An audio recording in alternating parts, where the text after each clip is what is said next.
కడియం శ్రీహరి గారు కలిసినప్పుడు వారు మాకు ముందు నుంచి చాలా సన్నిహితులు, మీకు తెలుసు. వారి పట్ల నాకున్న గౌరవం కూడా మీకు తెలుసు. వారు నాకు గుర్తు చేసి ఇవన్నీ చేయడం ద్వారా శాశ్వతంగా ప్రజల గుండెల్లో మనం నిలిచిపోతాం. మీ బాధ్యత, నీకు చిన్న వయసులో గొప్ప అవకాశం వచ్చింది. ఆనాడు మాకు అవకాశం వచ్చినా మేము చేయలేకపోయినాం. ఈనాడు మీరు చెయ్యి, మేము అండగా నిలబడతామని కడియం శ్రీహరి గారు నాతో 10 సార్లు మాట్లాడి ఇవాళ 5,500 కోట్లు, దాదాపుగా 6,000 కోట్ల రూపాయలు ఈ వరంగల్ నగరానికి ఇవాళ రాష్ట్ర ప్రభుత్వం మంజూరు చేసిందంటే వాళ్ళందరూ తీవ్రమైన కృషి వల్ల ఈరోజు మీకు దాదాపుగా 6,000 కోట్ల రూపాయలు వచ్చినాయి. అందుకే మిత్రులారా, ఈ వరంగల్ జిల్లా ప్రజలకు, ఈ ఉత్తర తెలంగాణ ప్రజలకు నేను ఒక్క మాట చెప్పదలుచుకున్నా. ఇది 2 శాసనసభ నియోజకవర్గాలకు సంబంధించిన అభివృద్ధి కాదు, మొత్తం ఉత్తర తెలంగాణకు సంబంధించిన ఆదిలాబాద్ కావచ్చు, ఖమ్మం కావచ్చు, కరీంనగర్ కావచ్చు, లేకపోతే వరంగల్ కావచ్చు, సగం నల్గొండ కావచ్చు. ఈ వరంగల్ ప్రాంతమే అత్యంత దగ్గరి ప్రాంతం. ఈడ జాతీయ స్థాయి ఎయిర్పోర్టు రావడం, జాతీయ స్థాయి పరిశ్రమలు రావడం, ఈ నగరంలో అండర్ గ్రౌండ్ డ్రైనేజ్ రావడం, కాకతీయ యూనివర్సిటీని అభివృద్ధి పదం వైపు నడిపిస్తే సగం తెలంగాణ అభివృద్ధి జరిగినట్టే. ఈ వరంగల్ అభివృద్ధి అనేది సగం తెలంగాణకు అభివృద్ధి చేసినట్టే అని భావించి ఈనాడు మా ప్రభుత్వం ఈ బాధ్యత తీసుకున్నది.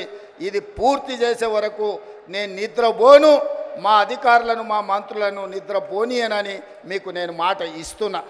ఎందుకంటే నేను నిన్న మన మహారాష్ట్ర ఎన్నికల్లో పోయినా, ఎన్నికల్లో ఎక్కడ పోయినా ఎయిర్పోర్ట్లు ఉన్నాయి. నేను ముంబై, పూణేనే అనుకున్నా, కానీ సోలాపూర్ పోయినా, నాందేడ్ పోయినా, ఎక్కడికి పోయినా ప్రతి 100-150 కిలోమీటర్లకు బస్సు డిపోలు ఉన్నట్టు మహారాష్ట్రలో ఎయిర్పోర్టులు ఉన్నాయి. మన పక్కన ఉన్న ఆంధ్రప్రదేశ్లో విజయవాడలో ఉంది, అదేవిధంగా తిరుపతిలో ఉంది, కర్నూలులో ఉంది, కడపలో ఉంది, అదేవిధంగా విశాఖపట్నంలో ఉంది, రాజమండ్రిలో ఉంది. ఆంధ్రప్రదేశ్లో కూడా ఎన్నో ఎయిర్పోర్టులు ఉన్నాయి.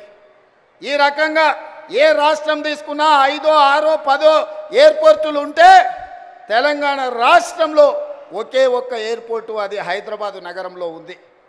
అందుకే నేను అడుగుతున్నా, ఈ వేదిక మీద నుంచి కేంద్ర ప్రభుత్వాన్ని, ఇక్కడికి వచ్చిన మా తెలంగాణ ప్రజల్ని, మనకెందుకు ఉండకూడదు?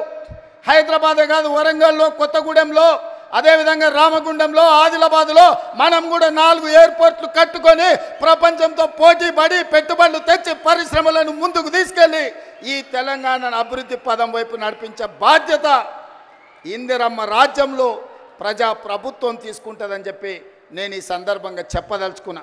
ఎవరైనా ఈ అభివృద్ధిలో కాళ్ళలో కట్టెబెట్టాలి, మేము చేయలేదు కాబట్టి వీళ్ళు కూడా చెయ్యొద్దు అని కుట్రలు కుతంత్రాలు చేస్తే వాళ్ళు ఊచలు లెక్క పెట్టాల్సి వస్తుందని చెప్పి నేను ఈ వేదిక మీద నుంచి స్పష్టంగా చెప్పదలుచుకున్నాను.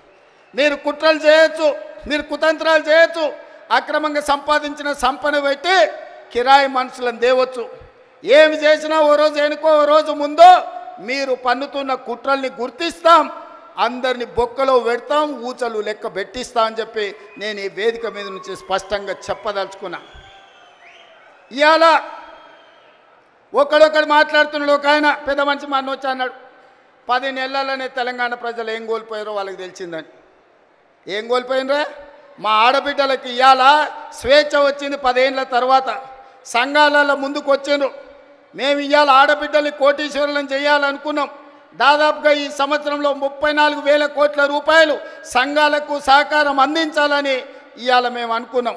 ఆడబిడ్డలకు అదాని అంబానీలకే పరిమితమైన సోలార్ పవర్ ప్రాజెక్టులు ఇవాళ మా ఆడబిడ్డలకు, మహిళా సంఘాలకు ఇచ్చి వాళ్ళని పారిశ్రామికవేత్తలను చేసి కోటీశ్వరులను చేయాలనుకున్నాం. ఇవాళ ఇదే కాదు, మా ఆడబిడ్డలు అమ్మగారింటికి పోవాలన్నా, దైవ దర్శనానికి పోవాలన్నా ఇంటి ఆయనని అడిగితే దసరా కడితే దీపావళి అనేటోడు, దీపావళి కడితే సంక్రాంతి అనేటోడు, సంక్రాంతికి అంతే ఉగాది అనేటోడు, ఉగాదికి అడిగితే ఈ సంవత్సరం ఎందుకులే అనేటోడు. కానీ ఇవాళ